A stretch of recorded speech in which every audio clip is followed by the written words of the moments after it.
My Little Sister by Male Dictator.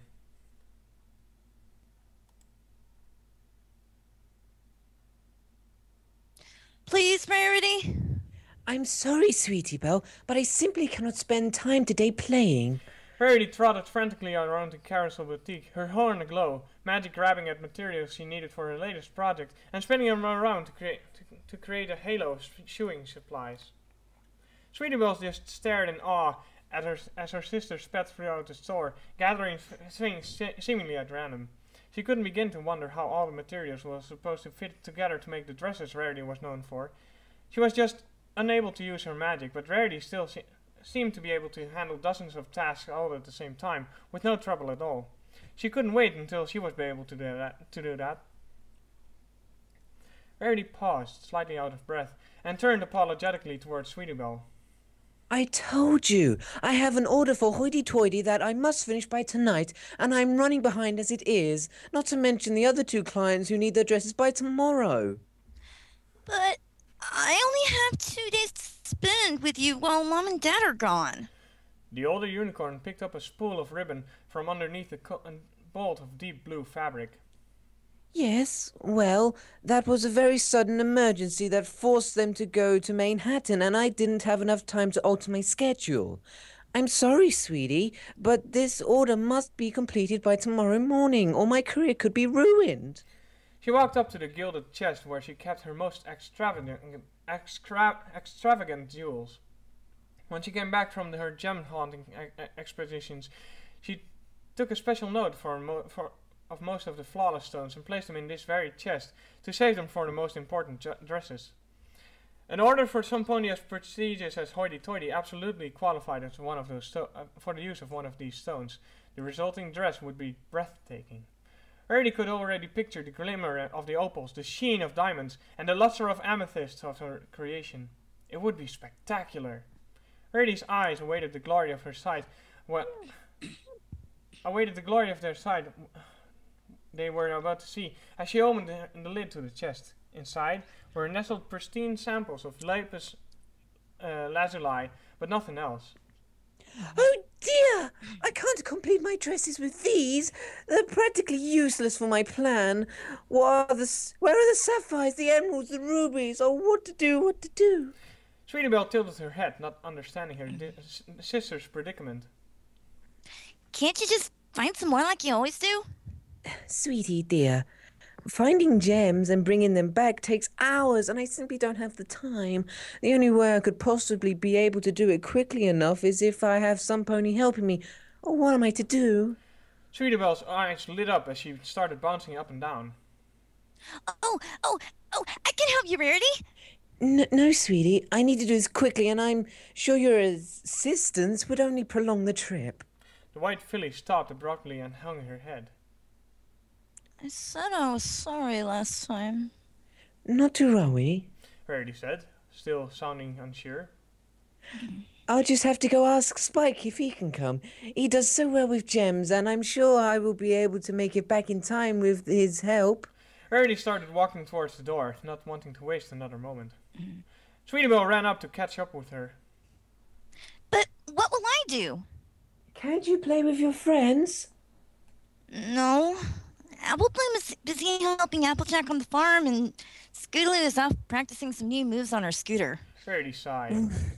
Well, we will just have to see if we can find some pony to watch you for a few hours. I shouldn't be gone past dinner time. The fashionista opened the door and set out for the library in hopes that Spike would be able to help her. The two made their way through Ponyville, and Rarity walked briskly beside Sweetie Belle, while Sweetie Belle skipped after her, trying to keep up. The unicorns reached a giant tree in the middle of town, and Rarity knocked on the door. After a moment, the door swung open, and the lavender librarian walked into the doorway, blinking slightly in the light. "Oh, hello, Rarity. Can I help you with something?" asked Twilight Sparkle. Hello, Twilight. I was actually wondering if Spike was around. I could really use his help today. Upon hearing his name spoken by the unicorn, the baby dragon ran up to the door, hearts in his eyes. You need me for something, Rarity? Yes, Spike. I was wondering if you could be a dear and help me get some gemstones for my boutique this afternoon. She batted her eyes at him. Sure, Rarity, I'll be glad to do anything for you to help out. Spike blushed. Rarity's eyes glittered as she smiled gratefully. Oh, thank you so much. I knew I could count on my spiky wakey.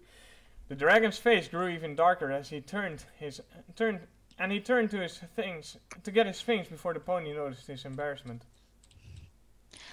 But what about me? Sweetie Belle asked from behind her sister. Rarity looked over.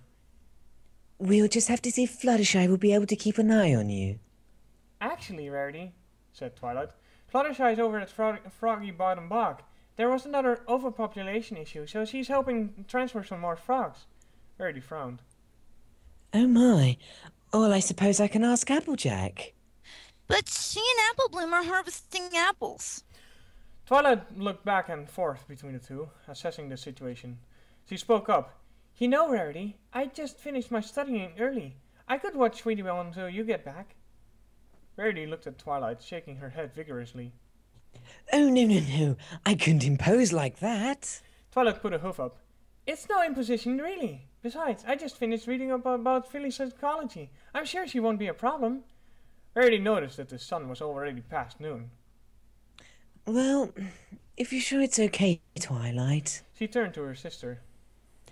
You don't mind, do you, Sweetie Belle? The forlorn Philly sighed. No.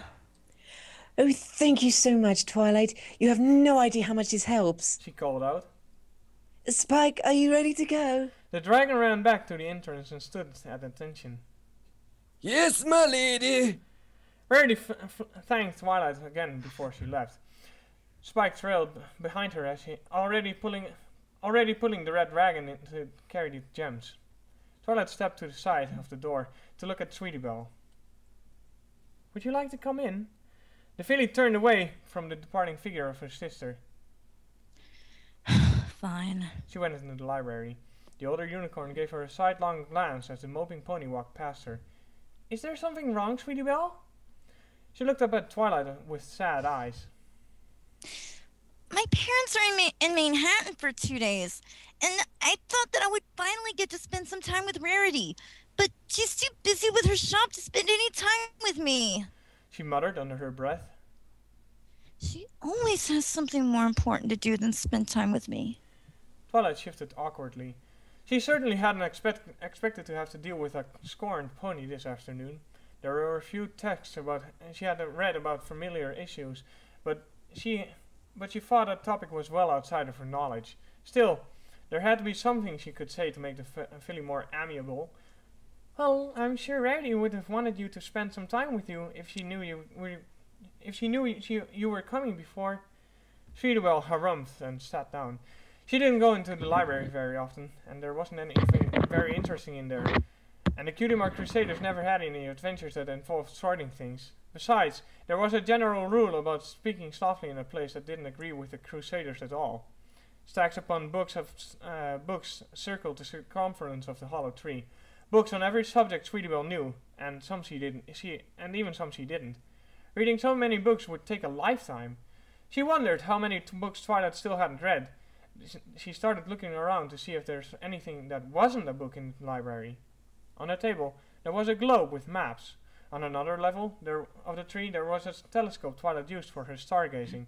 And on a lower shelf sat Smarty Pants. I really like her mane. Thought Sweetie Belle and gave a mental start. Why did I think that? That's the ugliest doll I've ever seen. Well, there is something in particular. Well, is there something in particular you want to do? Asked Twilight, walking up to Sweetie Belle. Maybe getting her mind off of Rarity would improve her mood. The white unicorn spoke without enthusiasm. Not really. What were you doing before we came here? Twilight made her way over to the desk she used to write and picked up an enormous book that was sitting on it. It was huge, over 1,000 pages long, with yellowed and wrapped parchment. It looked like it weighed half as much as Sweetie Belle and practically oozed with a feeling of boredom. The librarian flipped through the pages in the book, idly scanning over their contents as she replied, Well, I finished studying, so I was reading a little bit of poetry. Sweetie Belle cocked her head to the side. Poetry? You read that for fun? Twilight smiled. Sure, It's a great way to pass time, and sometimes you read one that really makes you think. Shirley made us read some poetry once. It was so boring that half the fillies were asleep by the end, and we still didn't understand what it was about. Twilight snickered. It's true, some poetry can be a little dusty, but there's also some light and upbeat poems too. It can be fun to write a poem of your own. But what's the point? The purple pony brought on an explanatory tone. Poetry is a form of expression. While some artists convey their thoughts and feelings through visual arts like painting, drawing, or sculpture, others turn to language and write poems. Many different types of poems further help to convey messages of their authors. That sounds boring to me. Trust me, some poems can be fun to read, like haikus, for example. What? Haiku. It's a short poem with specific rules. It has 3 lines. The first one must have only 5 syllables, the second one has 7, and the third one has to have 5 as well.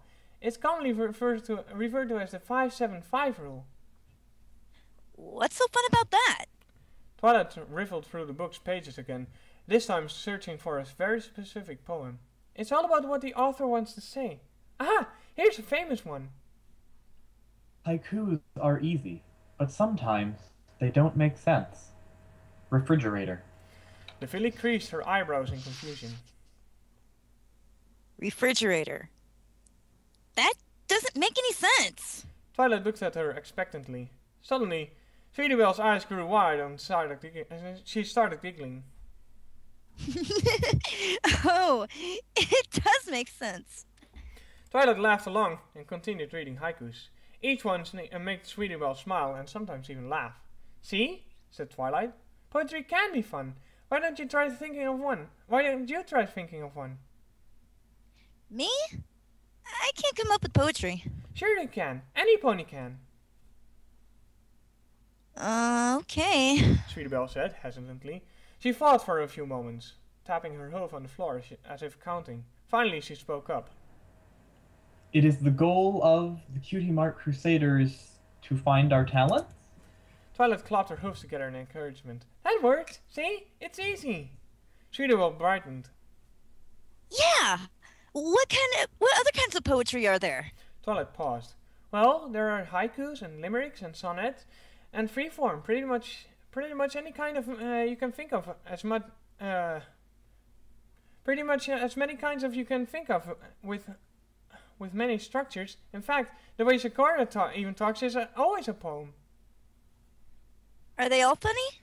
No, for the most part, poems try to convey an important idea or an emotion that the author is feeling. Usually, those feelings aren't light-hearted, but they can be the most beautiful. I want to hear one that's not lighthearted. Twilight paused. Really? I have a feeling you wouldn't enjoy those very much. Regardless of her warning, Sweetie Belle nodded. Twilight considered as she skimmed through the books. Most of the material was written in such a way that it was hard to understand, or didn't even have an engaging rhythm to the words. She wanted to choose one that would at least interest Sweetie Belle. She finally found one. It's often said, through words we've read, that happiness is key to life. Yet though we strive to be alive, the mistakes we've made are rife. When we were foals, it was our goal to grow up and be an adult.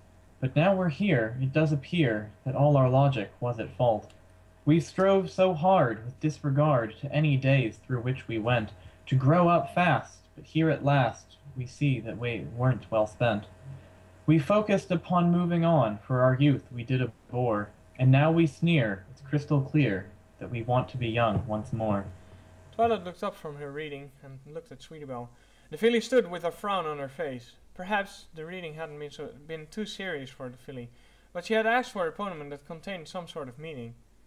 Sweetie Belle just sat there in the middle of the library, looking down at the floor and mulling over what she had just heard. That poem had a completely different tone from the ones Twilight had read. Those had been light, silly poems meant to entertain. This one was different. It made her feel less. It was as if the more Twilight read, the colder the room became. Not because there was less heat, but because the sad words drained the library of anything that would make it seem bright and warm. Somehow, the words she had heard had affected her very perception of happiness. Sweetabelle had understood that there was a point to the poem, but she didn't know why any pony would want to do that to some pony. She decided to ask Twilight. What is the meaning behind that poem? To make ponies feel sad? Why would any pony write something like that?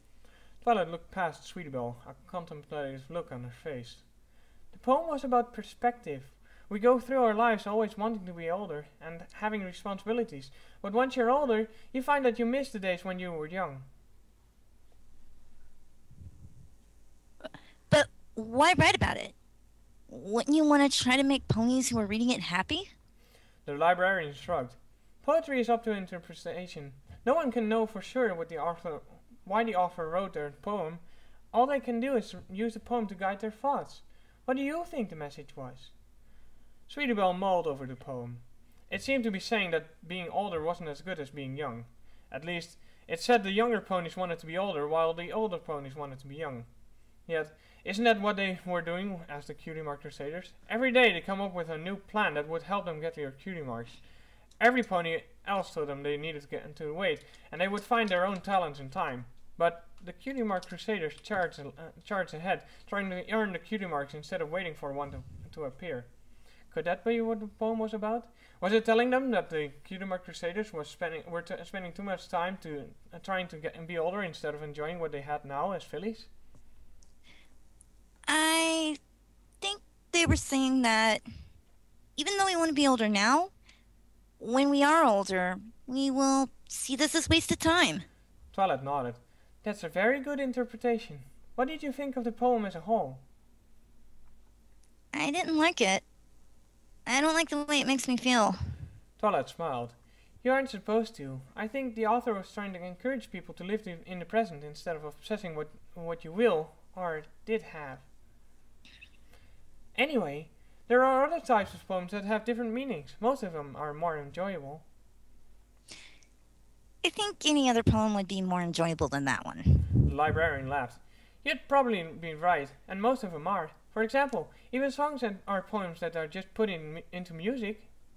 Sweetabelle lightened up. Really? I come up with songs every day. Even Scootaloo says I'm good at that. Twilight smiled. Well, you could write a poem about until Rarity comes back. Who knows? Poetry might even turn out to be a very special talent. You think so? Sweetabelle thought for a moment. She did come up with songs pretty often, and she knew more words than any other filly she knew, especially Scootaloo and Applebloom. Sure, I can try it. Cutie Mark Crusader Poet! Twilight winced and covered her ears at the sudden shriek. Apparently the message of her last poem was quickly forgotten by the young crusader. She opened her desk and brought out a stack of blank paper, levitating them over to Sweetabelle.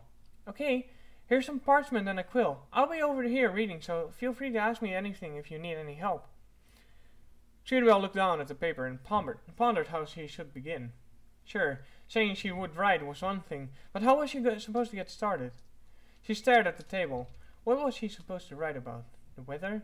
Ponyville? The Cutie Mark Crusaders? Twilight said poetry was a form of expression, but what did she want to express? She glanced over at the clock on the wall, already past 3:30. She sighed internally. Already, Rarity would have spent over 3 hours looking for gemstones. She would be getting back in a little bit. Sweetabelle's face fell. Even when she does get back, all she'll do is continue with her dresses. I won't even be able to help because I just messed everything up for her. Tomorrow she's going to be busy making more dresses and I won't be able to spend any time with her. Ever since the sister who's social, she's been trying to do things I like, but even then she doesn't spend much time with me. She always has some problem with what I want to do or is too busy with her boutique. Applejack's always busy, but she finds time to spend with Applebloom. Of course, Applejack also lets her help with the work. Rarity never lets me touch her dresses because she thinks I'll mess them up or get something out of place. It's not fair. Why do I always have to come second? Doesn't she like spending time with me? Doesn't she want to spend time with me? The more she fought, the more upset she became. fine. If Rarity doesn't need me, I can find some other things to do without her. I'll make her see that I have more fun without her, and she'll want to spend more time with me. She looked at the parchment again. Poetry Poetry Go. Sorry, go. Poetry is a form of expression. Well, I have something to express. And then Sweetie Belle began to write. My sister thinks she is so great, but that is not the truth. The only thing she does is berate and call ponies uncouth. She always likes to work all day and get beauty sleep all night, then back to working all she may. It clearly isn't right. The white unicorn groaned and scribbled out what she had written. She wanted to express her thoughts, but they just came out and sounding flat. Twilight had told her that some poems didn't rhyme, but Sweetie Belle didn't want to do that. After coming up with songs almost every day, rhyming was part of what she did, and she didn't want to lose that aspect of her creativity. But trying to convey her thoughts while being restricted to making the poem rhyme made her poem lose its meaning. It was much more difficult than she had thought it would be. She looked at the page in front of her. The 8 lines of the poem were illegible, covered in ink from her scribbling. What she had written down was unsalvageable, corrupted by her frustration. Sweetie Belle sighed and crumpled up the old sheet of paper, tossing it to the side. She took a new sheet and started from scratch.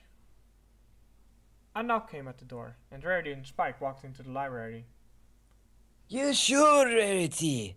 Of course, Spike. You were such a big help today. You deserve the best gem as a reward. There is no way I could have completed this order without your help. Spike walked in with a piece of topaz the size of his fist, while Rarity addressed Twilight. I cannot thank you enough for watching Sweetie Belle, Twilight. She wasn't too much trouble, I hope. Not at all. We actually had quite a good time. Then she started doing a project on her own, I think.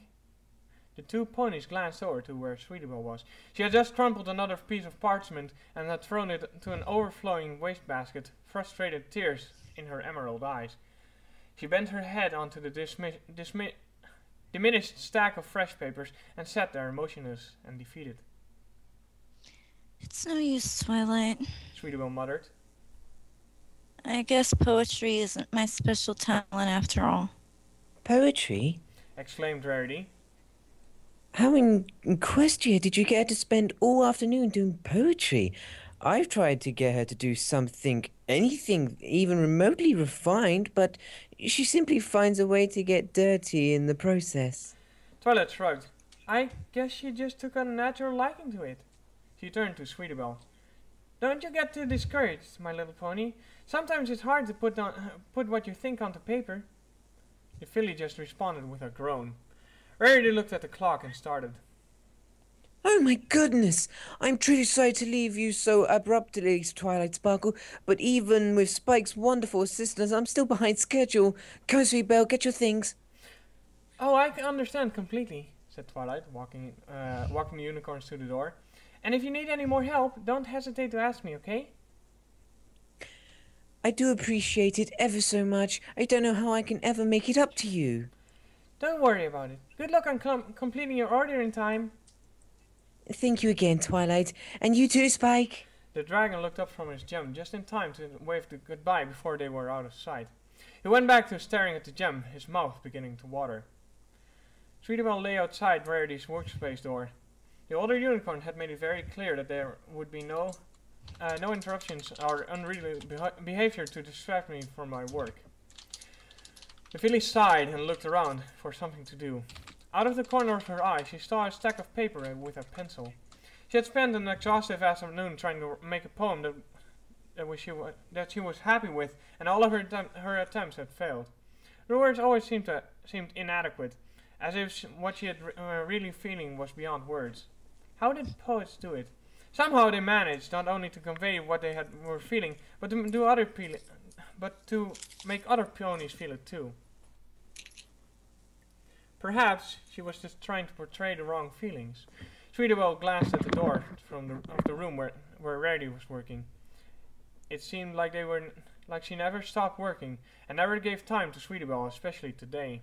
Of course, her arrival had been unexpected, so she couldn't fault her sister for being unprepared for her visit. Still, Surely Rarity would have taken some time out of the day to spend with Sweetie Belle. She was her sister after all. Rarity was always busy, and Sweetie Belle didn't get to spend nearly as much time with her as she wanted to. Of course, Rarity did spend time with her on occasion.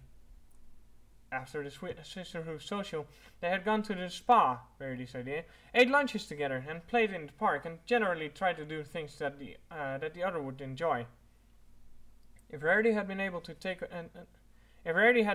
with her in those days, why couldn't she do the same now? Suddenly, a thought occurred to Sweetie Belle. Rarity was always busy. What if on all those other occasions, Rarity had been as busy as she was today, but had sacrificed her time? Maybe Rarity didn't place her work above Sweetie Belle. She just placed Sweetie Belle above any free time she had for herself. Perhaps Rarity really did want to spend time with her. Sweetie Belle looked at the stack of papers again and shook her head warily. Standing, she walked over to the paper and looked at the blank face of the top page. It looked inviting, as if the parchment was simply waiting to be filled. Rarity used them for drawing designs, but Sweetie Belle was certain she wouldn't miss a few. The little filly grabbed a piece and resumed her attempts at earning her cutie mark. Rarity walked out of her workshop, bags under her eyes and her hair slightly frazzled. She had been up late into the night, but when she finally finished the order in time, she yawned as she closed the door, thinking fondly of her soft bed. It would be wonderful to get a few hours of sleep before continuing her work. She looked over to the sofa and saw Sweetie Belle sleeping softly under her blanket. Rarity smiled at the sight. It really is too bad I didn't get any time to spend with her, but I have to keep up my reputation as a fashionista in order to get more business. As she walked past her sister to get to her room, Rarity noticed a piece of paper lying on the floor.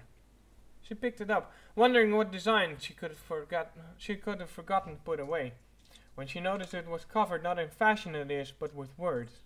She started to read. My sister fashions dresses, for that is what she lives for. But now she always stresses. It's become something of a chore. I always try to help her work, but end up getting in the way. Her responsibilities she cannot shirk, and she does them every day. I want her to spend time with me, and she tries most times, I guess. But there aren't many opportunities, and we spend time together less. I want her to be glad, but she's always busy too, because it seems that she has had an endless stream of orders due. I do not often get the chance to spend quality time with her, but when I do, I feel I could dance, though she just feels like a chauffeur. Spending time with my sis is how I want to live. Every pony says she's generous, but she has no time to give. My sister always tries her best, and the emotions in me stir, for I know that I am truly blessed to have someone like her. There is a bond that has been made between my sis and me, and it's one that I would never trade, because I love you, Rarity. A tear landed on the poem as Rarity neatly folded into fours, smiling softly. She carefully placed the poem inside of her inspiration drawer and walked back over to Sweetie Belle, pulling out the blanket and softly nuzzling her sister as to not awake her. She walked back into her studio and looked around for the beginnings of her new project. Had she really placed such importance on them? Customers would come and go, as was their nature. Make a dress one day and they were gone the next. But a sister was forever. Someone who loved you unconditionally. Who was there to help you through anything? And she had ignored Sweetie in order to make a deadline? What kind of pony did that? Her sister was still a filly, and didn't have much in common with Rarity, but that was no excuse for not spending any time with her. The day would come, and Rarity knew it would be sooner rather than late, when Sweetie would become a mare and make something of herself. She might move to a different city, not being able to spend time with her anymore.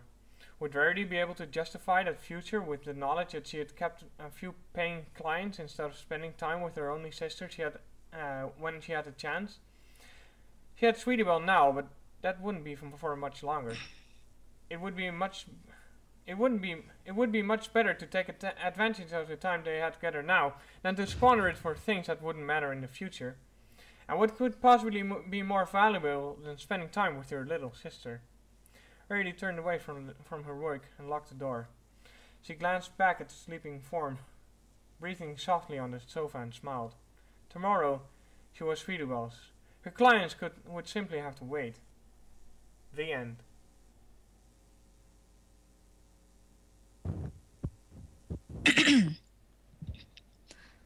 Okay, I'm not gonna lie, that little